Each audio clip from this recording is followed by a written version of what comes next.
Hi, everybody, and welcome to this now Zoom call. And the title of this is The One Thing That Every Musician Needs to Know. And I'm really excited and glad that I'm joined by a special guest in the Peak Performance for Musicians Facebook group. And I've got with me today Ildiko Allen. And Ildiko is a soprano. She's a professional singer and she's a graduate of Trinity College of Music, among other places, and now works professionally with the likes of the 16 and the BBC Singers, and there's a whole host of other things. And the thing that we've got in common, apart from being musicians, is that, you know, as part of our musical journey, as part of our life path, if you want. And we've both kind of stumbled across this understanding of the mind that has really had an impact on us in quite a profound way. So much so that we're motivated to talk about it and to share it with people and to make sure that it's more widely spoken about in the musical community. You know, because I didn't choose the title lightly of the one thing that every musician needs to know about. I know it's kind of clickbaity, but it's also true in as far as I see it, and I'm sure Ildiko feels the same way. So without me talking too much about myself now, I'd love to say hi to Ildiko and welcome her on the call. How are you doing? Hi Nick, yeah, good, thank you. It's good to be on the call with you. It's really cool. Yeah. Now we met on Facebook via a mutual friend a little while ago, and obviously we're now talking about the same topic that we talked about over some calls and over we had lunch together and that kind of thing, and we're here to talk about an understanding of the mind that has really helped us, and for me, to give you a very sort of short history, I kind of went on a little bit of a personal development journey. I had a kind of shoulder issue with my violin playing, and stumbled across this understanding that we've both come across. And the more I've explored it, the more it's really impacted me and my students, and now my coaching clients and the people that read my blogs and posts and stuff and book. And I suppose what I'd love to talk with you about is kind of how you came across this, and then once we've talked about that, we can get, people are probably listening to it and thinking, well, what is this understanding? What are you talking about? Why is it one thing that we all need to know about? But just to give a little bit of backstory and a little bit of context. So how did we end up here? Yeah, similar journey for me, I think. So I started out in this world, and then a few years down the road started hitting a few bumps emotionally in my journey. And so I started looking into therapy and coaching, went for some myself, got really interested by the mind, so decided to go on a counselling course. I did a hypnotherapy training course, a few years of kind of part-time study alongside my singing, to understand more about the mind, and mostly really to see what a difference it could make to me, but also to try, and I've always had this interest in looking at others. I'm a bit of a team player. I sing a lot in choirs, so kind of for me the dynamic of people working together has always really fascinated me as well. So I thought, well, is there anything that I could learn that I could also then help others with? So I went down this journey for quite a number of years, and it was actually when I just signed up to do my hypnotherapy training course that I was pointed to some videos online about this understanding of the three principles. I didn't know what it was, didn't really have a clue, started listening to lots of speakers, and I just kind of was impacted by the feeling I got from people. I thought, well, they're not really saying anything new, but something felt somehow different. And I went along to a couple of conferences and heard a lot of speakers, and I just realised that just gradually over time, it just started to hit me that everything that I'd been learning in my counselling and my hypnotherapy was trying to fix something out there. I'd spent my whole life trying to fix something out of there. my past experiences that hurt me, my fears for the future, kind of everything was just like, it just felt like such a big deal. And then something inside me kind of went really quiet. It was like, actually, there's this system within me. That's all I need to know. There's this system within me, which we'll hopefully expand on a little more. But when I began to see that, it was like everything started to kind of fall away. It's like, I'm trying to actually deal with ghosts here. I'm like, these kind of illusions out there that I'm trying to deal with. And it just suddenly didn't start to make any sense anymore. So I ended up doing in the end, a 1-year course with a company called One Thought with Mara Gleason and Aaron Turner. So do look them up online. Linda Pransky, of course, was one of our teachers on our faculty. And I spent a year with them, and they work in businesses and helping people to understand how state of mind affects success within business. But really, they were like, just because we work with businesses, it applies to everything. It applies to music, to your personal life, to everything. So I kind of went on a big personal journey, which has also massively impacted my teaching. My singing has now become so much more enjoyable. I went through this journey of being like, I loved singing. It was all very natural. It was all very great. Then along the way, which I think a lot of performers out there who listen to this will go through this journey of like, why is it suddenly so hard? And, you know, why am I suddenly... Who'd have thought you could have a professional performing career and enjoy it, you know? Who'd have thunk it? Yeah, you know. But yeah, that's kind of how I came across it, where my journey is at the minute. So I finished that course a couple of years ago, and see where it takes us from there. And now we're in the conversation.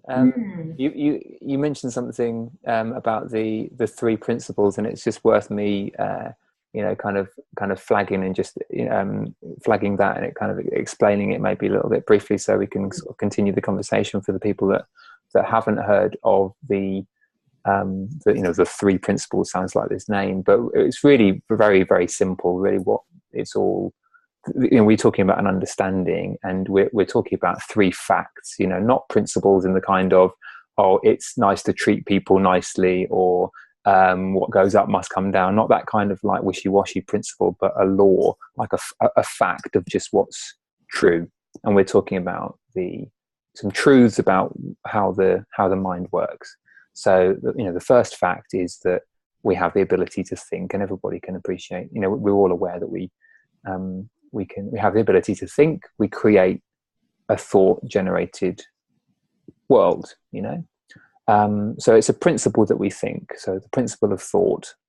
There's also the principle of consciousness. It happens within our awareness, and consciousness is the principle of being aware of the fact that we're alive, and that we're aware of the fact that we're alive and what we're thinking, and everything takes place within that. That's how we know everything. We experience everything through that. And the third one is, again, a very simple thing, that the principle of mind with a capital M, a kind of universal mind, which is really that there is, in a completely non-religious way, and not in a completely sort of sort of woo-woo way, but there's a life force. If you look at something that's alive, I've got my pet cat sat next to me sleeping right now. I'm not going to embarrass her and get her on the screen, but if you look into her eyes, or I can see her breathing, I know that she's alive by the fact that she's moving around. There's something about living things. There is life, and it's as simple as that. And they're 3 facts. And why is that revolutionary? Why are these 3 principles revolutionary? Well, they're actually one thing, and they're the way that the mind works. And really what it means is that our entire experience of reality takes place within thought. And exactly like you were saying, that it's not the outside things that need fixing, because actually there's only these inside experiences that we're having. And these inside experiences are very changeable. We're not particularly in control of those inside experiences. We have some kind of say in how we see it, I suppose. But really, it's like Mother Nature kind of doing her thing. And it's knowing that those are principles, and this is just me, giving my opinion, but knowing that there are principles that are dependable, and there is a set of rules of how the mind works, it means that it takes the mystery out of like trying to control a performance or trying to control a person to make myself feel okay, because it stops being necessary to make yourself feel okay if you know that you can have any feeling and still be okay. That to me, for me, that's been absolutely massive, because I was a big controller of trying to control my performances or my experiences or my classes when I was a teacher and all that kind of thing. And it's being able to kind of let go quite a lot. That's what I've felt about it. Mm. It kind of brought a truth to me, just thinking about, I've always looked at, we tend to look outside at other people, don't we, and say, well, how do they do that? How come some people in life are really successful? Why is Richard Branson? Why is he able to kind of take all those risks and not think about it? And then you look at other people that you think you can see the same potential in someone else, but they're not doing it. And kind of what's that about? That kind of always fascinated me. And then, of course, I turned that in on myself. Well, why am I not so successful? Why have I not achieved more, etc., etc.? And I think this is where the principles really helped me to see that actually we've all got this same system going on. And I was putting so much noise in my system that there was kind of no room for anything else. Whereas someone like Richard Branson, just the thought comes in, the thought goes out. Thought comes in, thought comes out. He's just acting all the time because he's not bothered by what thinking is kind of going in and out of his mind. My problem was I was really bothered about a lot of the thinking going through my mind. I took it personally. I took it to be something about me. And that's where I see a lot of us kind of stumble. We are human beings. We're all going to have that to some extent. But when I learned about the principles, and I'd always been quite religious myself. I'm not actually really not anymore.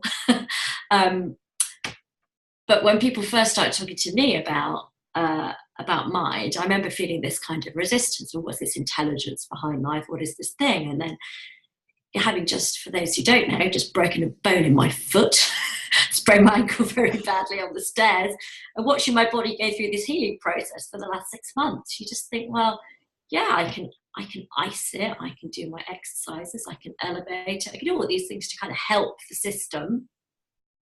But there's still this system, whatever you want to call it, my immune system, in the case of my body, that knows how to repair itself. And I think that's wherein I saw in psychology, and where I see there's a gap in our industry as well, is that we all kind of understand there's an immune system in the body. But to kind of begin to see that there was one in my mind as well was so helpful and really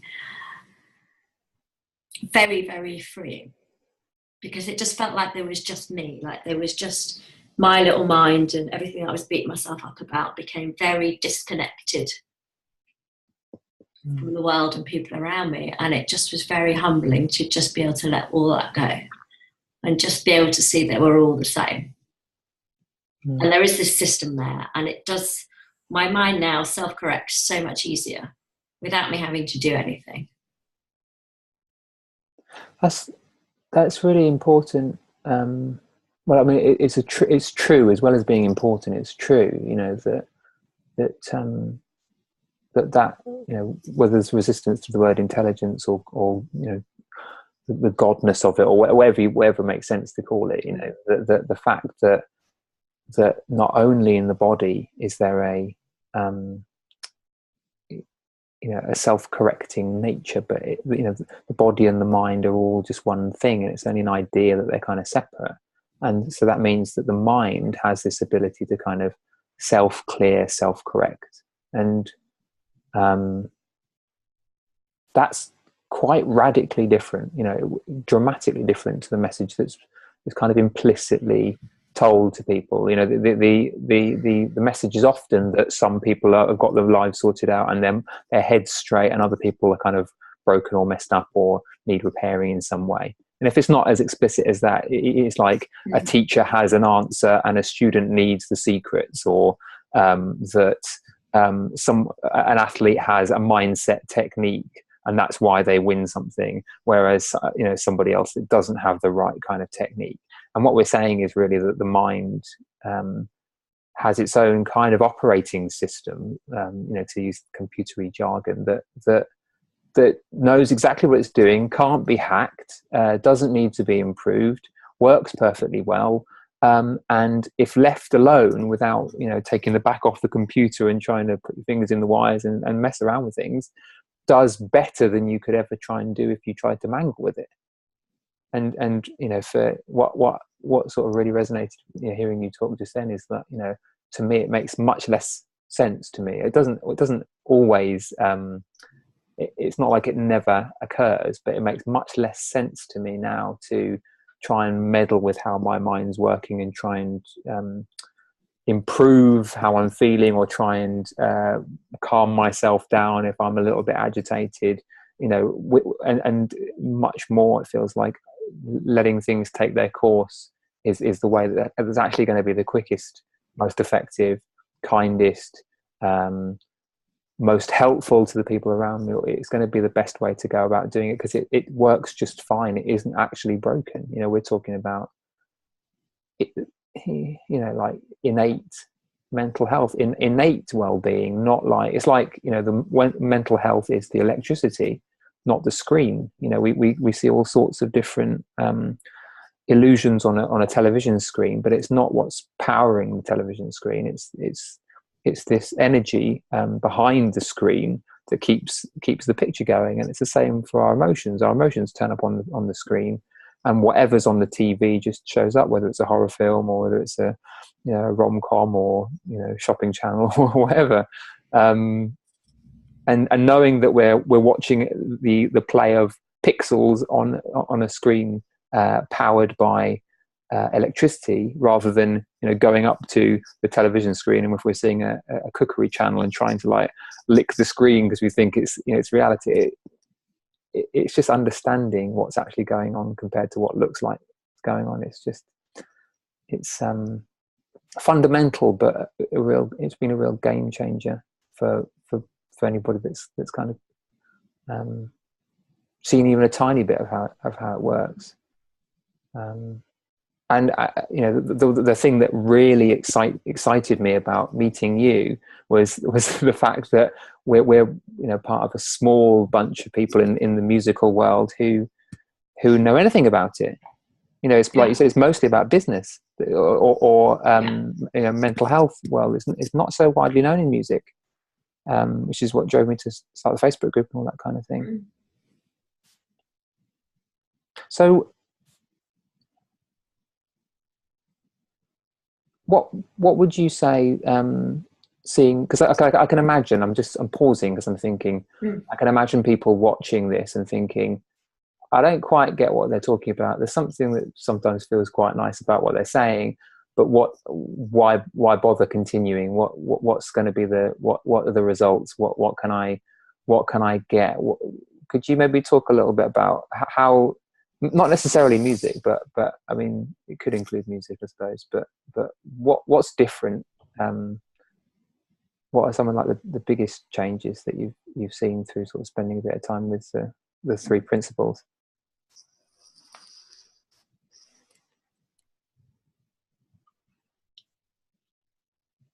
I think the word unknown comes to mind.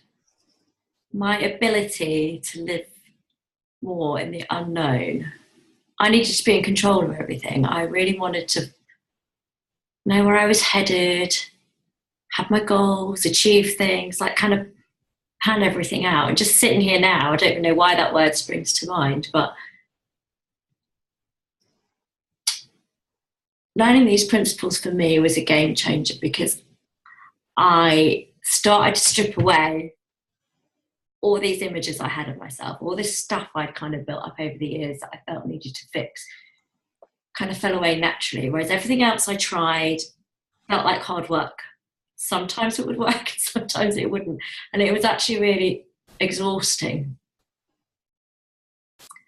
And the peace of mind that I've got, not day in, day out, because I'm a human being, and that consciousness we talked about before goes up and down, and there's days where I'm stuck in my head still because I'm a human being, but because I know that it's not something out there doing that to me, it's just I'm in a really bad state of mind that day. I don't even have to tell myself to accept it. You just accept it more. And when you come out the other side of that, I think we talked about this over lunch.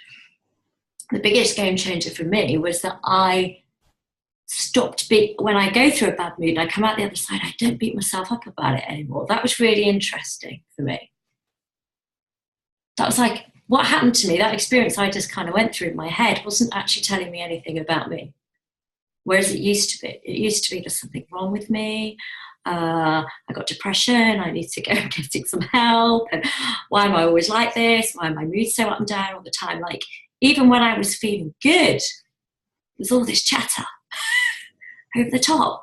And that so gets in the way of your creativity. It so gets in the way of new ideas. It gets in the way of just this morning, I woke up in a fantastic mood and I started warming up in the shower. I just wanted to sing today. And to be in that space more of the time.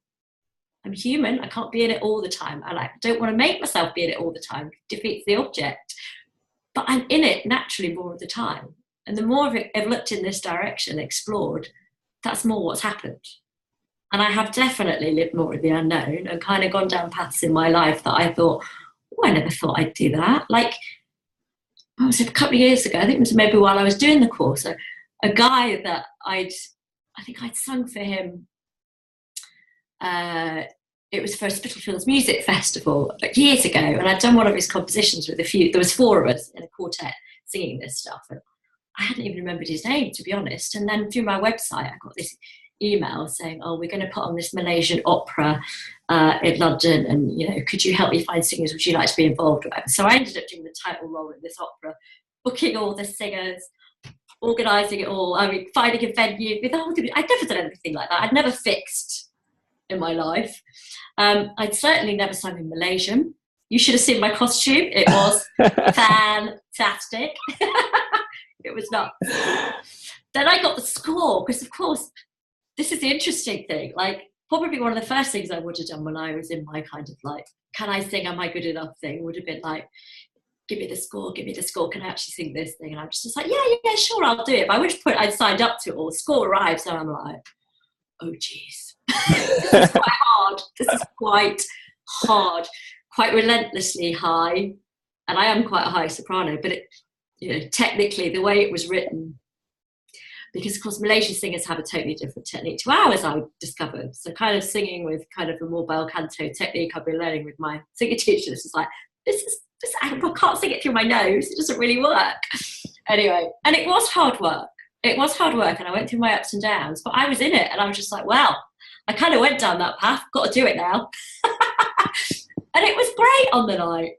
Yeah, and I was still scared, but I loved it. I loved it, and I had that feeling back again, which I hadn't had for quite a while.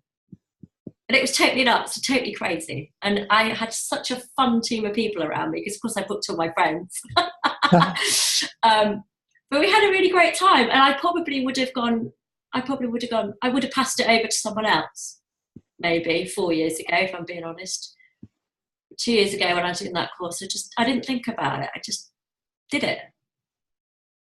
And we talked, I think, over lunch last week about this idea that I think I went on the course with Mara and Aaron, like really like, you know, I've got I have to find all these answers. I have to know exactly where I'm going, and doing this course with you is going to help me get me there. I had all these really set ideas. And I began to see over the course of my supervisions with them that actually all my life I'm making decisions, all my life I'm following creative impulses without even noticing. And to actually see what I've already been doing was so helpful in the future, looking forward, knowing that I can sort of do that. And that when I'm really struggling with a decision, when I'm stuck, the only thing that's getting in the way is my mind. And I look back to the system, and if I let it self-correct, it's amazing what other options, ideas, passions come forth. So maybe that's quite a lot of things that have changed. It's not so bad, yeah. It's not so bad. It's really interesting reflecting on it, because you don't talk about it. I haven't talked about it for a little while, and it's really, it's interesting.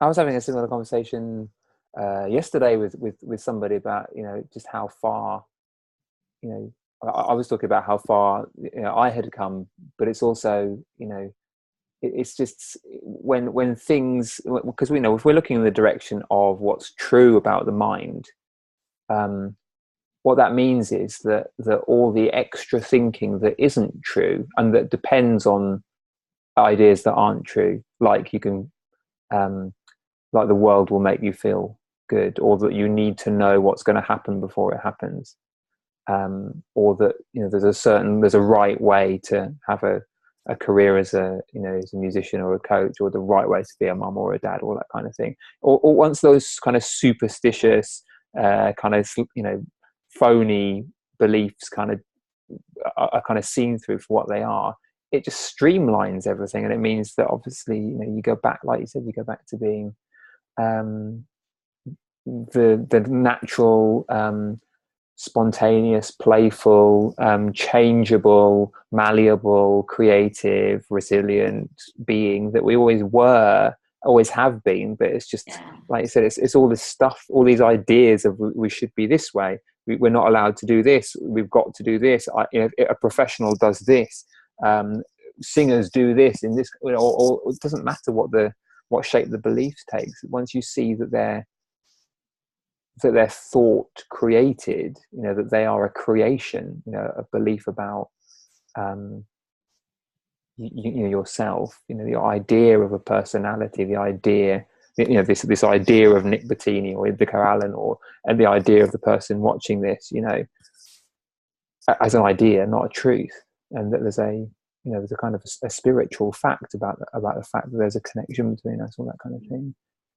Then we just go back to basics. We cut the bullshit basically, and we get out of the game of sort of playing superstition and go back to what's true. And we've got more energy for new things, ideas, the moment, which is huge. So it's really, I'm excited about the direction that I think this understanding will take within music. I know we talked about that. We haven't really got loads and loads of time to talk about that now. But I think what I'd love to do, just right now, is just to maybe draw this particular conversation to a close. And obviously, it's great that if anybody follows up on this from the Facebook debacle, a little while ago, then great. But if people are curious about anything that you've said, or they're a singer and would like to know, how they maybe could apply what they've learned to singing, or they're curious about getting in touch with you, how could someone get in touch with you if they wanted to? I've sprung this on you, by the way. I didn't tell you I was going to do this. No, it's fine. I'm just thinking, which email? Well, we can post it in the comments if you want to, or something, or I've got two different websites. So either one, there's info@ildiallen.com, which is ILDIALLEN.com, and I've also got Ildiko Allen. So one is Ildiko Allen's my singing website. That's info@ildikoallen.com, and Ildi Allen is my coaching website. So either way, or find me on Facebook. You'll find me on Nick's Friends on Facebook. So, awesome. Thanks so much for this call. I'm really excited about what's going to unfold with these principles being discussed by musicians, and and what really drives me to sort of put stuff out and do shonky Facebook lives with people is just because it just feels so important. It feels so important to share it, no matter how inelegantly it may be done by me. I mean, you've spoken. So thank you. It's awesome. Pleasure. Do it again. Yeah, let's do it again. Cool. Do it again. Nice. Right. Cool. I'll see you soon. All right. Cheers. Bye. Bye.